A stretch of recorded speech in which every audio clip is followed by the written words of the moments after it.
et ses parents. Dis, papa, pourquoi c'est faire qu'on est là?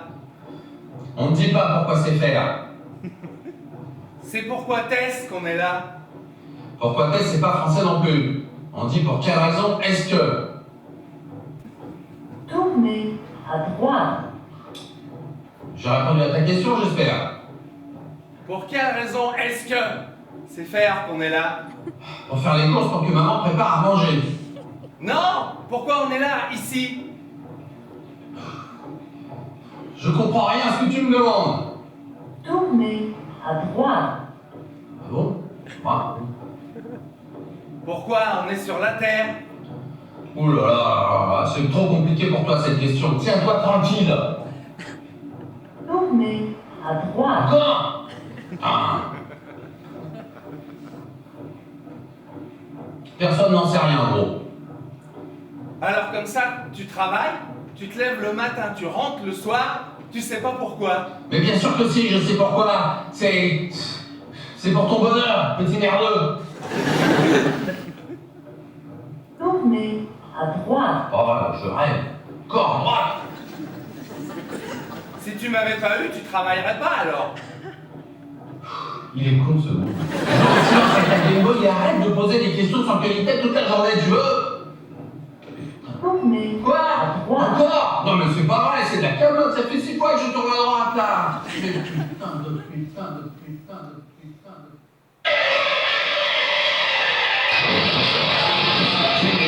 Bon ben, c'est foutu.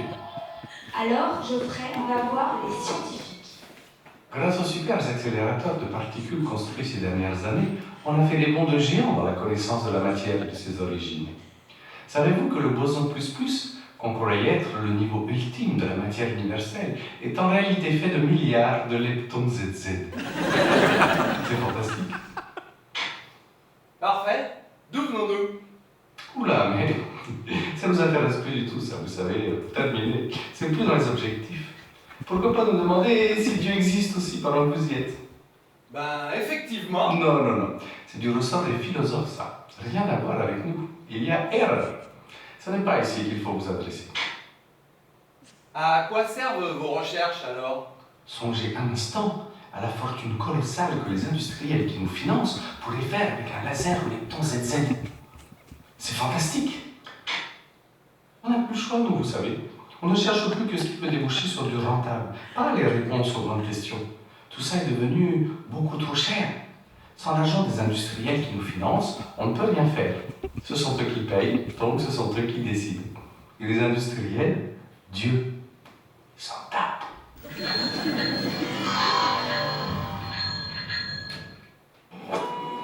Alors, Geoffrey va voir les philosophes. Bonjour monsieur. Que faisons-nous sur Terre? Oula, vous n'avez rien compris à ce qu'est la philosophie, vous, en rien de rien. Être philosophe, c'est étudier les anciennes réponses des anciens philosophes afin de démontrer qu'ils avaient tort, ce qui prouve que l'on a fait bien les progrès depuis. Par exemple, Lucien, dans son traité des passions... Que faisons-nous sur Terre? C'est ça que je veux savoir.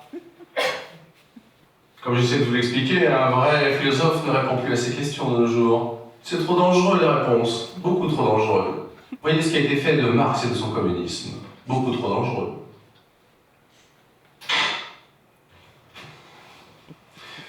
Exceptionnellement, je veux bien vous répondre, mais il ne faudra dire à personne que ce que je vais vous expliquer vient de moi. D'accord. Que faisons-nous sur Terre? Poser cette question, c'est poser la question de Dieu.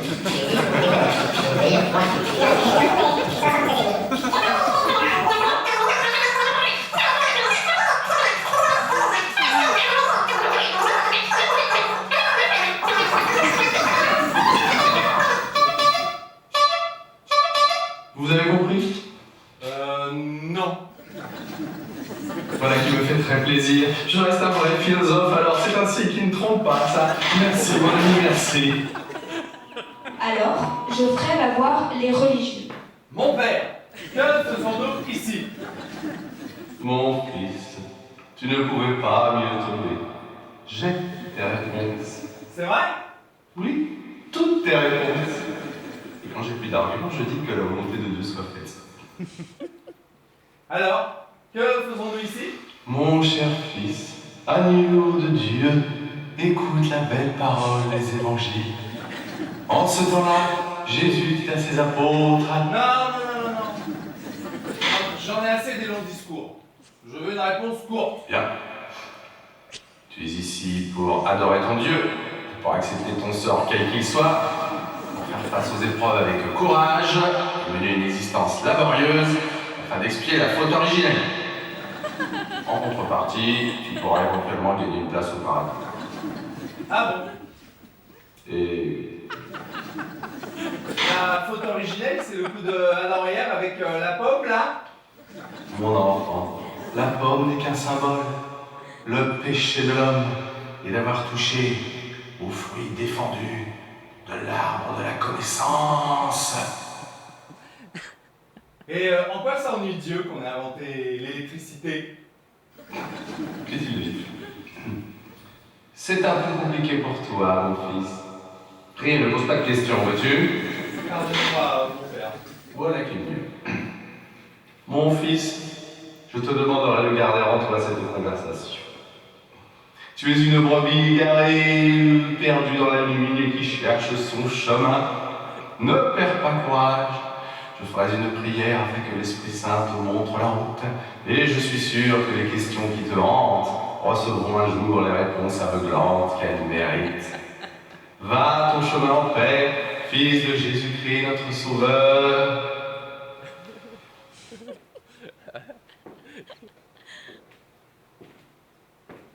Oh, juste un dernier conseil, j'allais oublier le plus important. Est-ce que tu m'écoutes bien? Oui, mon père. Voici. Méfie-toi de tout ce qui est...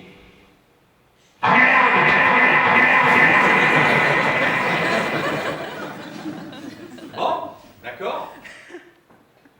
Au fait, mon père, qu'est-ce qui me prouve que c'est vous qui avez la bonne réponse? Pauvre ver de terre, ignare et sceptique. C'est la foi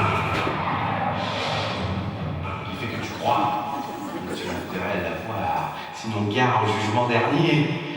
Il y a des surprises qui se préparent. Certains ne paient rien pour attendre, croisant ma parole.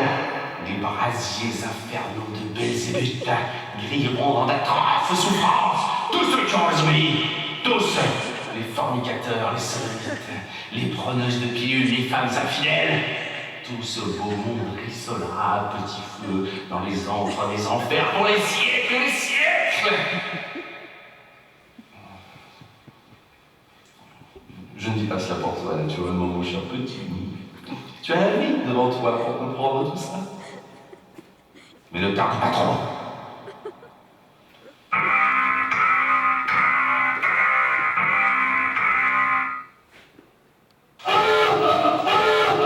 Du coup, pour Geoffrey, c'est un peu la tempête sous son crâne.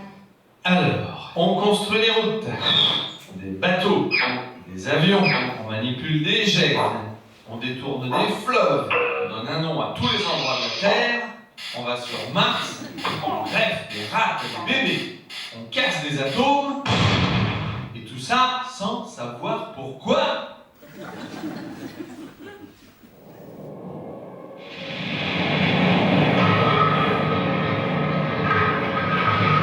Mais on pourrait aussi bien tuer tous ceux qui ne nous reviennent pas.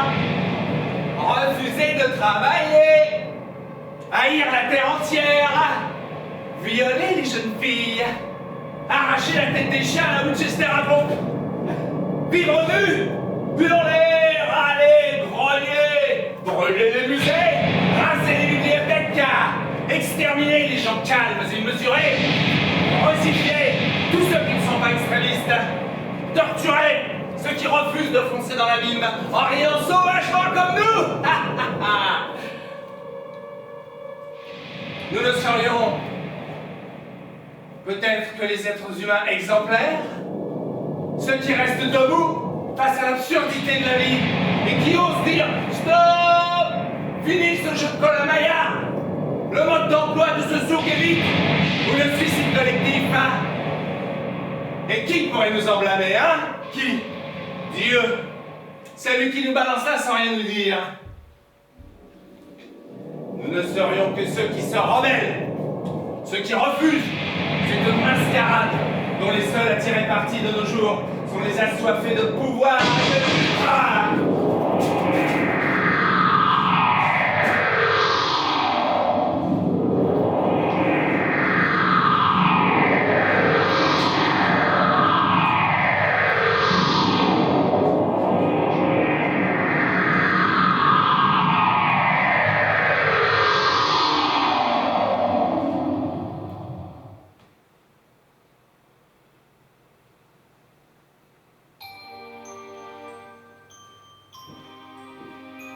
Seul. Il faut que je me débrouille seul. J'arrive sur Terre 5000 ans après les premiers hommes, et ils ne savent toujours rien. Les premiers n'ont pensé qu'à survivre, les suivants qu'à se battre, leurs descendants qu'à cultiver, leurs enfants à informatiser. Les hommes ont avancé, mais juste pour se faciliter la vie un maximum. Pour passer sur cette terre un séjour plus commode. N'avoir qu'un petit robinet à tourner pour que de l'eau arrive toute seule. Chaude, froide. Un clic sur un petit interrupteur et il y a de la lumière. Un clic sur un autre et... les plombs sautent. Parce qu'il faut vous dire que nous les hommes, on est infoutus de faire un truc sans glisser une connerie dedans, hein? C'est dans nos gènes. On est imparfait, on fait que des trucs imparfaits. C'est pour ça que pour le nucléaire, moi je dis patience, ça va venir. On a eu les amuse-gueules, le plat de résistance est en route. Et ce jour-là, ça va déblayer sévère, moi je vous le dis. Des fois, je nous en trouverais presque attendrissants, tiens. Je dis bien presque. Parce qu'en plus d'être un sale gamin malfaisant, l'homme fort est un loup pour l'homme faible.